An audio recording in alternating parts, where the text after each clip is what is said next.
gonna lie to you, today I woke up and there is approximately probably the worst blizzard I've ever seen to date. There is currently an absolutely obscene blizzard happening outside. It's way too bright. That's just, but that's not even the brightness, that's literally just what it looks like outside.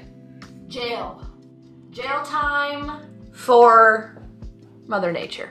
Okay guys, today I'm going to be doing a book haul as well as talking about my February reading plans. February is going to be a very busy reading month for me because I have some exciting news.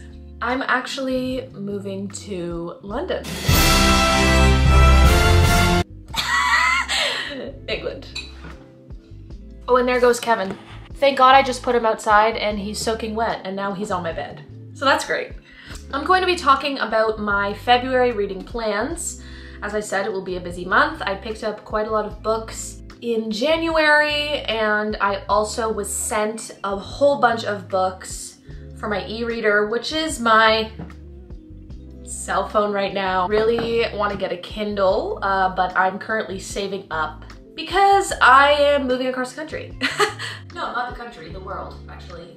I'm moving across the world. So I need to save up as much money as I possibly can. And a Kindle just might not be in the works right now, but reading on my phone is painful. Reading on my phone is painful. But I want to give a huge thank you to my friend Luus in the Netherlands who sent me so many books. I will, in fact, be braving through the pain and reading it on my cell phone, reading them on my cell phone, because a lot of those books I can't wait to read. So this month is Black History Month, so I really wanted to pick up a few books by Black authors. I also wanted to dive into contemporary romance because I'm a fantasy romance girly, you know, nothing really crazy and original about that. I also want to delve into my contemporary romance adventure. I'm not a huge contemporary romance girl. The Temptation of Gracie by Santa. His name is literally Santa. Montefiore. To be honest with you, I think it was about like an old lady and her granddaughter going on a trip to Italy and falling in love with two Italian men. It was cute. It wasn't groundbreaking by any means, but it was cute. So that's about all my experience with contemporary romance. I picked up a few that I think would be really fun for Valentine's Day. Do I have a Valentine?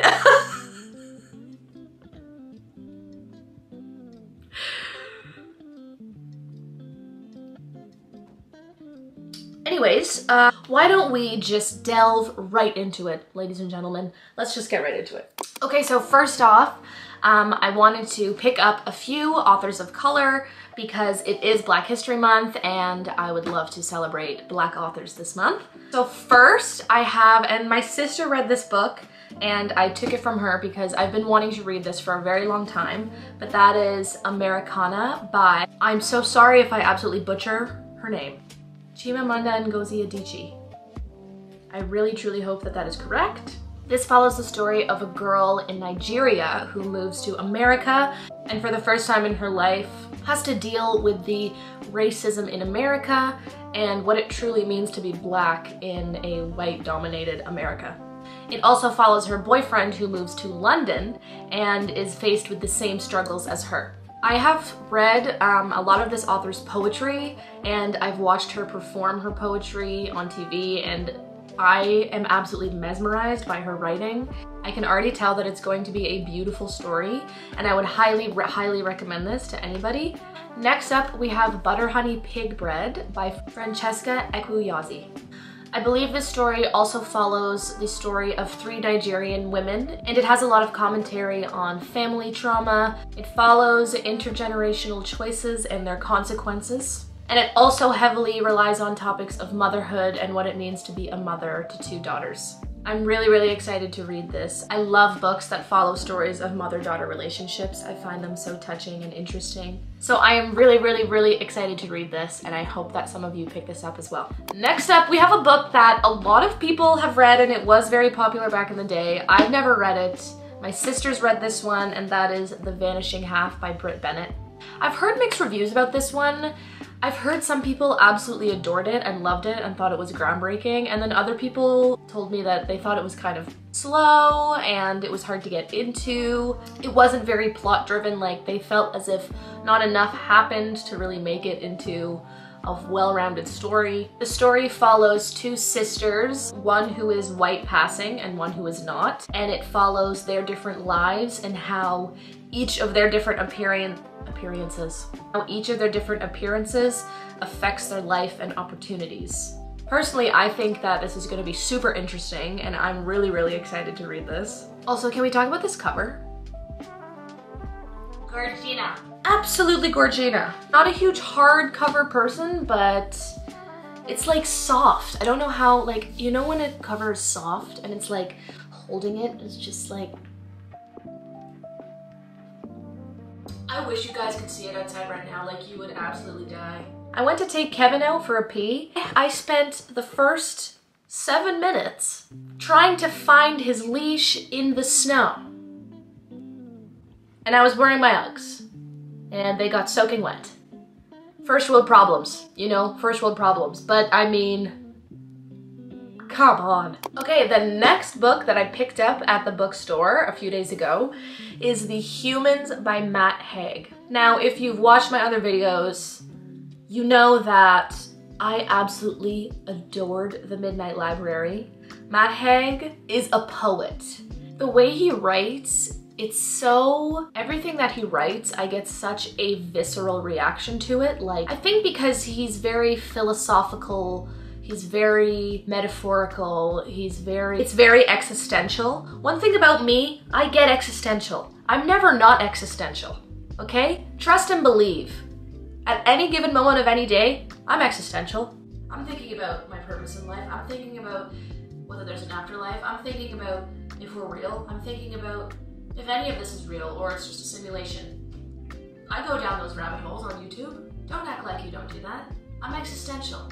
And my boy Matt Haig, that is one existential, okay? And this one is no different. This one follows the story of an alien coming down from space and reacting and experiencing the lives of humans for the first time. I'm obsessed with the premise. I'm obsessed with the fact that there's a dog on the cover. To be honest, the reason I first picked up this book was because of the doggo on the cover. So I snatched it up and then I saw it was Matt Haig. And then I saw what the premise was and I said, that's a triple threat.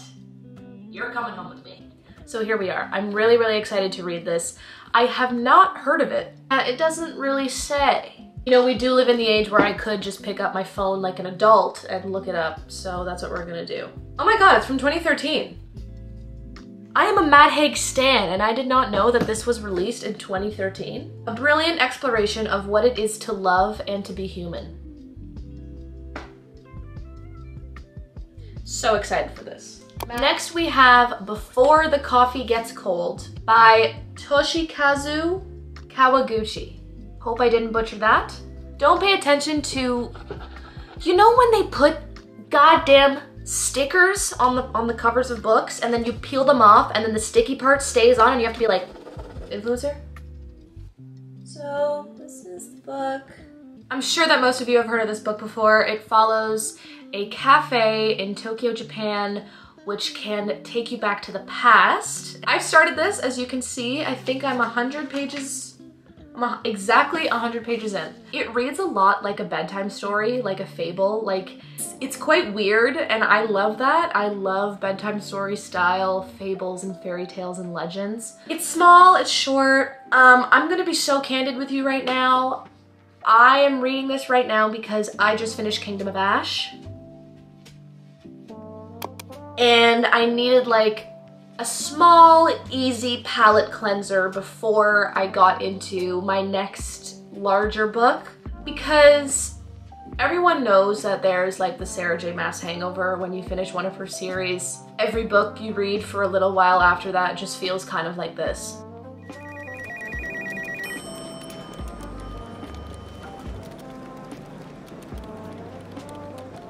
It feels like that. This is cute, it's great, love it.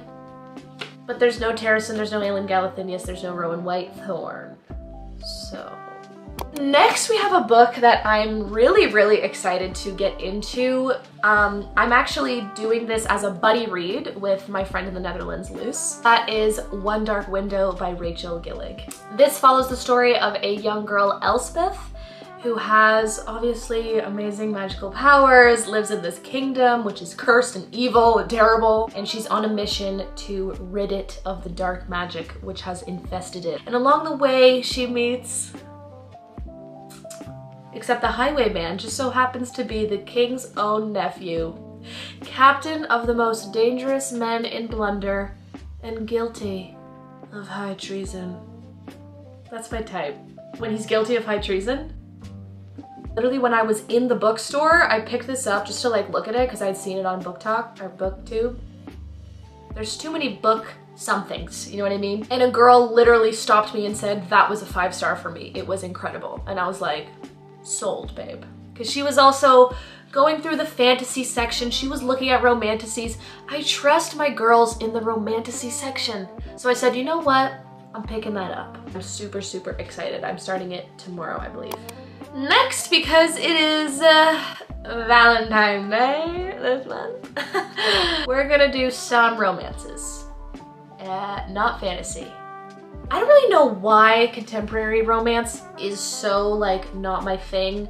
It might just be because, at least in fantasy romance, it's fantasy. So like, yeah, of course it doesn't exist, you know? But contemporary romance is like, it's almost too real and gives me false hope more than fantasy romance does. Do you know what I mean? I'm almost like, okay, well, that guy really doesn't exist. And it's messed up that you would give me hope that men like this exist. In my little book girly pop group chat that I have on Instagram, love all you girls, one of my friends said, oh my god, you need to read the fine print. So I was in the bookstore and I was walking around and I just saw it and I was like, okay, well, I can't not pick it up. So I picked up The Fine Print by Lauren Asher. The first thing that caught my eye when I picked it up and flipped it around to read the back, his name is Rowan. And the reason why that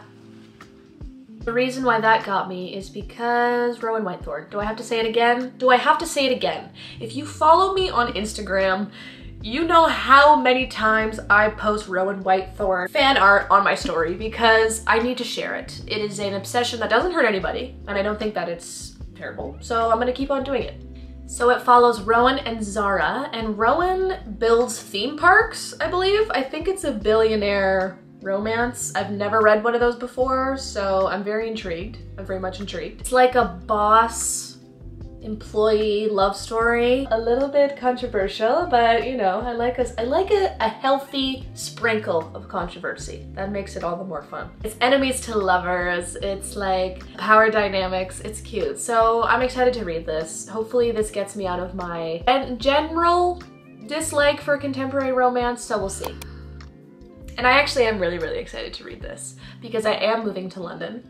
And I know that this is a London-based contemporary romance, and that is Magnolia Parks by Jessa Hastings. So many people tell me all the time, oh my god, have you read Magnolia Parks? You need to read Magnolia Parks. You would love Magnolia Parks. Hey, fine. Hey, you got me. I picked it up. I will read it. First of all, this covers everything. This cover is everything. It's also about a London socialite. She's very affluent, she's posh. Even though when I move to London, I will probably be a rat on the street because London is expensive. I'm pretty sure this is about a very toxic relationship between her and a boy named BJ. Not a great name. One of my faves, Sarah Caroli. Love her. She loves these books. So I was like, okay, who am I to deny the queen? So I picked it up. So that's it for my physical TBR. Next, we're going to do my virtual haul of the books that I will be reading on my phone and in the future, my Kindle, which has not manifested into existence yet, but it will be here soon. Following the theme of contemporary romance, I have Love Theoretically by Ali Hazelwood. And I know Ali Hazelwood writes a lot of romance about women in STEM. Round of applause for my girls in STEM. I can't do it. I can't really even do simple math. can't do science. Those memes that's like, oh, you're my dream girl. Can't do simple math. Doesn't know what a mitochondria is. I know what a mitochondria is. It's the powerhouse of the cell. Okay, that's as much as I know. That's about it. It sounds really cute. I'm pretty sure it's fake dating trope. I've never read fake dating trope. I love the idea of it though. Yeah, she's a theoretical physicist, Elsie. What an adorable name, first of all. By day, she's an adjunct professor toiling away at grading labs and teaching thermodynamics. Elsie makes up for her non-existent paycheck by offering her services as a fake girlfriend. So yeah, it's fake dating. And let me guess, she meets a boy and she starts acting like herself and he loves her and they start dating. Next one I picked up, Happy Place by Emily Henry. I actually just started reading this on my phone last night, so I'm literally 8% of the way through. It's really cute so far. It's not, you know, to me, it kind of reads as like, I don't want to say fanfic, just more easy to read, casual, feel good, simple reading, which I like. After reading the Throne of Glass series, I could use kind of like a no-think reading, having good time. It follows a group of friends staying at one of their summer homes, and our main character, Harriet, is stuck there with her ex-fiance. It's also fake dating. They have to pretend that they're still together when they're actually broken up. I'm not huge on the "we've already been together for a long time and broken up" trope. Maybe because I just feel like in real life that just wouldn't happen and have a happy ending. Hey, listen, to me, if you break up, just stay broken up. Then again, I've never been in a relationship longer than like 8 months. So I would have absolutely no idea on the matter. I know that Emily Henry has such a huge fan base. I always see praise for her everywhere. So I'm really excited to see how I will feel about it. Then the next one that I got was Same Time Next Year by Tessa Bailey. Now I just realized that this one is also fake marriage. I didn't know that there was a theme here, but evidently there is. I believe it's these two characters meet on New Year's Eve and get married or fake married and have to pose a fake marriage for a year. That's about as much as I know about it. I don't like knowing too much about books before I start them. I like being surprised and I like being taken aback by them. Tessa Bailey is also someone that I've seen a lot of praise for in the book community, and the romance lovers, they love Tessa Bailey. They eat her up, yum, yum, yum. I'm excited to see what she has in store. And I just read that it is also about a hockey boy. Now, do I have personal trauma that I harbor on a day-to-day basis from tedious relationships with hockey men? Yes, I should have said tumultuous, not tedious. There should be a trigger warning on this book. Hey, if you've ever dated a hockey player, here's a trigger warning. Not to know that I realized that, because I might have had a full-on panic attack starting this book had I not known that it was about a hockey player. Fine, we'll get through it, it'll be fine. Okay, and last, but certainly not least, House of Flame and Shadow. I have this on my phone. It's not a want, it's a need. To get it physically, I need to feel it in my virgin hands. I need to feel it, I need to be able to open it, to annotate it. I'm in my annotation era. Unfortunately, House of Flame and Shadow has to be in my immediate possession, or else I will make everyone's life a living hell until I get that. So, supposed to go to the bookstore today to go get it, but can you guess why I couldn't? Because the snow had other plans. If I could drive, I would have braved my life on the roads today for House of Flame and Shadow. I would have. And if I showed up and it was sold out, I would have held them hostage until they came up with a copy for me. I don't even think I need to explain what this book is about. If you know the Crescent City series, you know that it's about Bryce and Hunt and their magical friends and portals and other worlds, and they defeat the bad guys, and she shines like a star, and it's just all so magical and amazing, and I am absolutely losing my mind. House of Sky and Breath, as we all know, ended on a crazy note. Not gonna spoil it for you, but Wow. That is my haul of books. And now I just want to say what I actually plan to read in February. So firstly, I'm planning to, I'll probably finish this guide today, actually, before the coffee gets cold. Little palate cleanser after Kingdom of Ash. I have to feel myself heal after that absolutely mutilating journey. Hypothetically, soul mutilating journey that was the Throne of Glass series. Then I'm going to finish A Happy Place by Emily Henry, which I've been reading on my phone. Then I really want to pick up A Vanishing Half and read that this month. Americana and Butter Honey Pig Bread. I really want to read these 3 books for Black History Month. I think that's really important, so I'm going to make these a priority this month. And of course, I am reading One Dark Window with my friend Luus. Really excited for this. However, I did see some people say that it was slow and the romance was very secondary, but I'm okay with that, you know, if it picks up in the second book. But I'm okay without it being spicy for the first little while.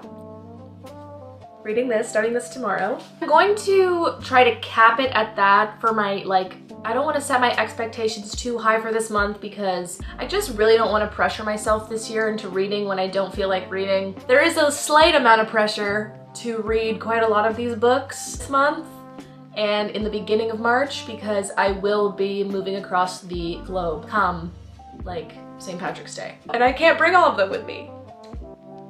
So I do want to get a lot of the physical TBR done so that I can move on a clean slate and then continue to dogpile all of my new books there. Thank you guys so much for watching this video. I'm so thankful for all of you. We're at 264 subscribers.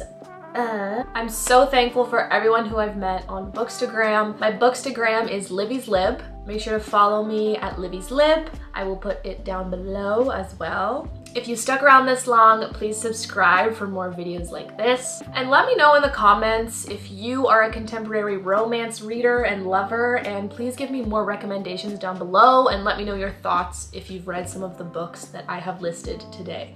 Once again, thank you so much for watching. I hope that you guys have a fabulous week and you've had a fabulous weekend. And if you are in a relationship, have a beautiful, lovely, amazing Valentine's Day. And I really hope that, unlike me, you're able to leave your house and go somewhere. Take advantage of that for those of us that can't. That's it for me, you guys. Love you so much. I will talk to you next week. And have a lovely, lovely day.